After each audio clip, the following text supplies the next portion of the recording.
চুরি করেছে যে প্যাসেঞ্জার এটা কেন সেই গাড়িতে দেখ কেটেছেন মানে এই না এই চাদরটা আপনি মনে করুন ব্যাগে ভরতে পারেন।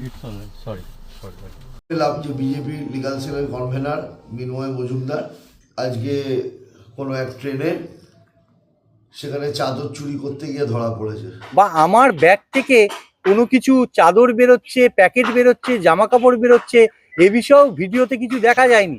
বা এসি কামরায় বেডশিট ব্যাগে ঢুকিয়ে নেওয়ার অভিযোগ, বিজেপির আইনজীবী নেতার ভিডিও ভাইরাল। অভিযোগ অস্বীকার করে নেতার দাবি তার বিরুদ্ধে ষড়যন্ত্র করা হয়েছে, আইনি পদক্ষেপ নেবেন। চুঁচুড়ার বাসিন্দা বিজেপি নেতা মৃন্ময় মজুমদার, তিনি একজন আইনজীবী, আগে তৃণমূল লিগাল সেলের নেতা ছিলেন। 2021 সালে বিজেপিতে যোগ দেন। গতকাল হুল এক্সপ্রেসে সিউড়ি আদালতে যাচ্ছিলেন।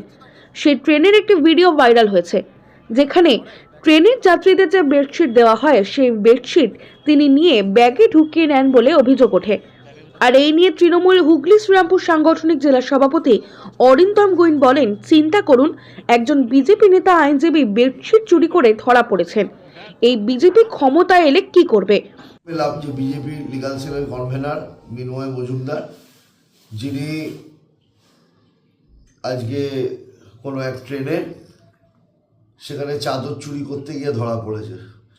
তাহলে চিন্তা করুন, তিনি একজন পেশায় আইনজীবী, তিনি ন্যায় দেন, তিনি বিচার করেন, মানুষকে ভালো রাখার চেষ্টা করেন, আর সেখানে চুরি করছে।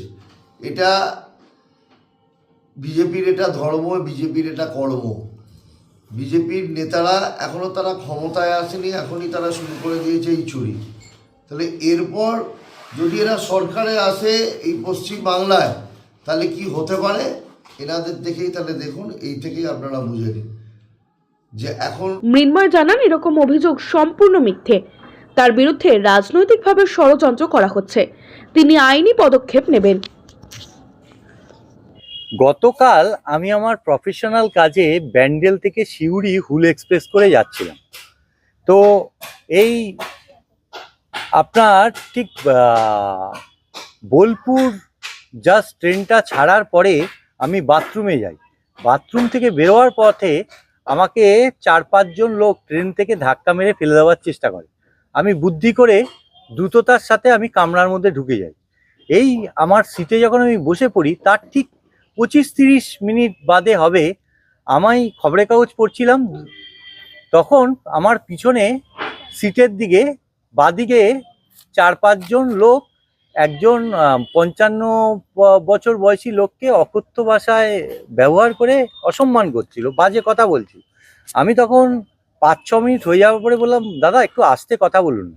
তো তার মধ্যে থেকে আমাকে একজন জিজ্ঞাসা করে, আপনি কে? আমি বললাম, আমি ভ্যালিড প্যাসেঞ্জার, আপনি এদিকে আসুন, দেখুন। বললাম যে কি হয়েছে? বলছে ইনি তার চাদর ব্যাগের মধ্যে রেখেছিলেন।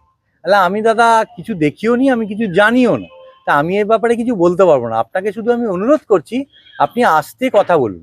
আপনি কি চুরিকে সমর্থন করেন? আপনি চোরেদের দালাল? আপনি কি চোর? আমি এই ধরনের বাজে কথা কেন বলছেন দাদা? যাই হোক, আপনারা বিষয়টা দেখুন, বুঝুন, আমি জাস্ট আপনাকে আস্তে কথা বলছি। হ্যাঁ, তো বলেই আমাকে বলছে যে জানেন, এই 300 টাকার চাদরের 700 টাকা এর থেকে কেটে নিতে পারে, এর চাকরি সাসপেন্ড হয়ে যেতে পারে। আমি বললাম, দেখুন দাদা, আমি চুরিকে সমর্থন করি না, বা এই ধরনের ঘটনার বিষয়ে আমি কিছু জানি না। তা আমাকে এগুলো কথা বলছেন, okay it's all right, sorry বলে আমি আমার নিজের সিটে আমি বসে পড়ি। আমি একটি লেদারের ব্যাগ নিয়ে গেছিলাম, তার মধ্যে আমার 2টো ব্রিফ ছিল, ফাইল সমেত, ল্যাপটপ ছিল, এবং আমার আইনের বই ছিল, এবং আমার একটা পেনের খাপ ছিল, এবং আমার গ্রাউন্ড ছিল। আর আমি উপরে একটা জ্যাকেট পরেছিলাম ঠান্ডার জন্য। তো এই হচ্ছে ঘটনা। এবার এই বিষয়ে তো যদি ওনাদের তৎক্ষণাৎ কেউ কিছু করে থাকে বা আমার বিরুদ্ধে অভিযোগ থাকে, তাহলে তো আরপিএফ, জিআরপিএফ কি বা রেলের টিকিট চেকার ছিলেন ওই কামরাতে, তাদেরকে তো ডাকতে পারতেন। ওনারা কোনো কিছু ডাকলেন না। বা আমার ব্যাগ থেকে কোনো কিছু চাদর বেরোচ্ছে, প্যাকেট বেরোচ্ছে, জামা কাপড় বেরোচ্ছে, এ বিষয়েও ভিডিওতে কিছু দেখা যায়নি। বা আমি ঢোকাচ্ছি এরকমও কিছু দেখা যায়নি, বা আমার সিট থেকেও পাওয়া যায়নি। শুধু একটা ষড়যন্ত্রমূলক গভীরভাবে আমাকে খুন করার চেষ্টা হয়, এবং আমাকে এইভাবে মেলাইন করার, অসম্মানিত করার একটা গভীর ষড়যন্ত্র করা হয়। আমি এই বিষয়ে ধিক্কার জানাচ্ছি। ইতিমধ্যে আমি আরপিএফ ব্যান্ডেলে জানিয়েছি, জিআরপিতে জানিয়েছি, হাওড়ার ডিআরএমকে জানিয়েছি, এবং রেলমন্ত্রী অশ্বিনী বৈষ্ণবকে জানিয়েছি। আমি আপনাদের মাধ্যমে যারা এই কাজ করেছে তাদের আমি জানাতে চাইছি আমি এই বিষয়ে আইনি পদক্ষেপ গ্রহণ